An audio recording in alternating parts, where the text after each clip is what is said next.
Hello दोस्तों, क्या हाल चाल। आशा करता हूँ आप लोग बढ़िया होंगे। खेती गुरु के इस बेहतरीन प्लेटफॉर्म पर आपका स्वागत है। मैं लेकर आया हूँ fundamental of plant biochemistry series.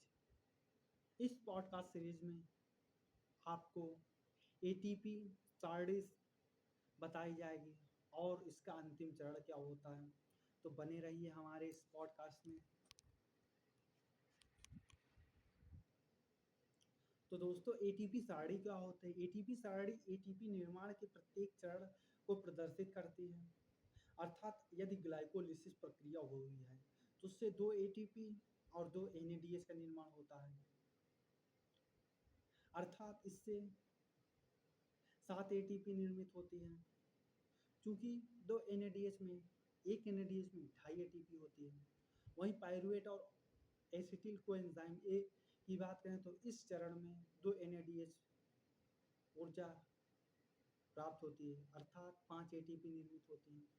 वहीं टीसीए क्रैब्स चक्र की बात करें तो इस पे 2 एसिटिल कोएंजाइम के द्वारा 6 एनएडीएच और 2 एफएडीएच2 और 2 जीटीपी का उपयोग होता है, जिससे 22 एटीपी प्राप्त होती है। और टोटल एटीपी की बात करें तो इस पे 30 से 32 एटीपी प्राप्त होती है। अब बात करते हैं लिपिड का उपापचय। आखिर लिपिड किस प्रकार से उपापचय प्रक्रिया संरक्षित करता है?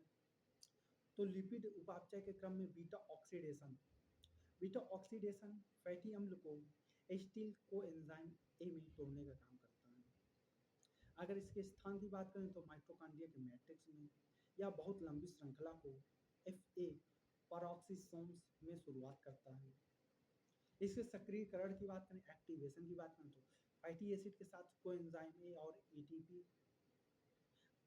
अभिक्रिया कर फैटी एसिड और कोएंजाइम ए बनाता है, जिससे एटीपी खर्च हो जाती है। यह चरण एटीपी को एएमपी में बदलने के लिए किया जाता है। इस पे 2 एटीपी खर्च होते हैं। अब बात करते हैं कार्निटिन शटल की। यह लंबी श्रृंखला एसिटिल कोएंजाइम ए माइटोकॉन्ड्रिया में कार्निटिन शटल से जाता है। अब सीपीटी फर्स्ट की बात करें, जिसे आउटर मेम्ब्रेन कहते हैं। यह एसिटिल समूह को कार्निटिन पर डालता है। कार्निटिन। अब बात करते हैं सीपीटी सेकंड को। यह इनर मेम्ब्रेन में होता है, फिर एसिटिल कोएंजाइम बनाता है। अब बात करते हैं मेलोनिल की। Malonyl coenzyme A CPT first को इनहिबिट करता है।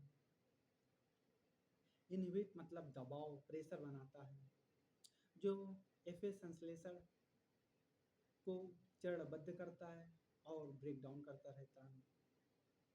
इसके चरण की बात करें तो इस पे 4 चरण पाए जाते हैं। ऑक्सीकरण, जलयोजन, ऑक्सीकरण, थाइरोसिस। ऑक्सीकरण में एसिल कोएंजाइम ए डिहाइड्रोजिनेज से एफएडीएच2 निर्मित होता है। जलयोजन में एसिटिल कोएंजाइम ए डाइहाइड्रेट पानी से जोड़ता है। ऑक्सीकरण में 3 हाइड्रोक्सिल कोएंजाइम ए डिहाइड्रोजिनेज से एनएडीएच निर्मित होता है। वहीं थाइलोसिस में एसिटिल कोएंजाइम ए निर्मित होता है और श्रृंखला 2 कार्बन छोटी हो जाती है। अब बात करते हैं पॉलीमेटिक, जिसपे कार्बन के 16 अणु होते हैं, जिसपे 7 चक्र और 8 एसिटिल कोएंजाइम निर्मित होते हैं। इस पे 7 एनएडीएच, 7 एफएडीएच2 और 8 एसिटिल कोएंजाइम निर्मित होते हैं। इसी के साथ साथ फैटी एसिड का जैव संश्लेषण होता है। फैटी एसिड का जैव संश्लेषण अगर जंतुओं में बात करें, एनिमल सेल में तो साइटोसोल मुख्य रूप से, और एसिटिल कोएंजाइम माइटोकॉन्ड्रिया से सिट्रेट शटल द्वारा बाहर आता है। पादप में बात करें तो यह प्लास्टिड में पाया जाता है। इसके स्रोत की बात करें तो कार्बन स्रोत है इसका एसिटिल कोएंजाइम, जो रिड्यूस करता है, जिसपे ऑक्सीकरण क्षमता ज़्यादा होती है। ऑक्सीकरण क्षमता NADPH निर्मित करता है। वहीं इसके कैरियर की बात करें, इस पे कैरियर रिसेप्टर होते हैं। ACPC acyl carrier protein fatty अम्ल को संश्लेषित यौगिक में परिवर्तित करता है। एसिटिल को एंजाइम ए, मेलोनिन को एंजाइम ए, जिस पे एसिल को एंजाइम कार्बोक्सिलेज एंजाइम कार्य करता है, और कोफैक्टर के रूप में बायोटिन कार्य करता है। यह चरण ही फैटी अम्ल निर्माण का नियामक चरण होता है, अर्थात यह चरण निर्धारित करेगा कि अभिक्रिया को परिवर्तित उसकी ग्रोथ करना है या उसकी ग्रोथ को रोकना है।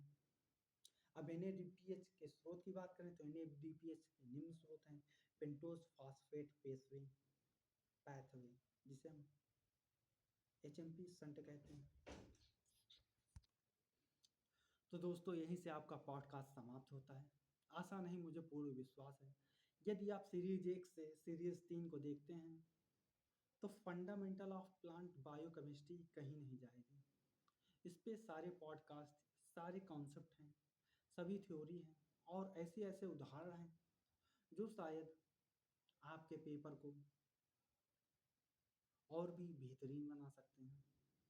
तो यहीं से पॉडकास्ट समाप्त होता है। आशा नहीं, मुझे पूर्ण विश्वास है यदि आप सुन रहे हैं तो आपको समझ में ही आएगा और बिना पढ़े कैसे आपका माइंड मेकअप करना है ये मुझे पता है। एक बात ध्यान रखिएगा, जो भी मेरी पॉडकास्ट है आप उसे हेडफोन या लीड से सुन सकते हैं। धन्यवाद।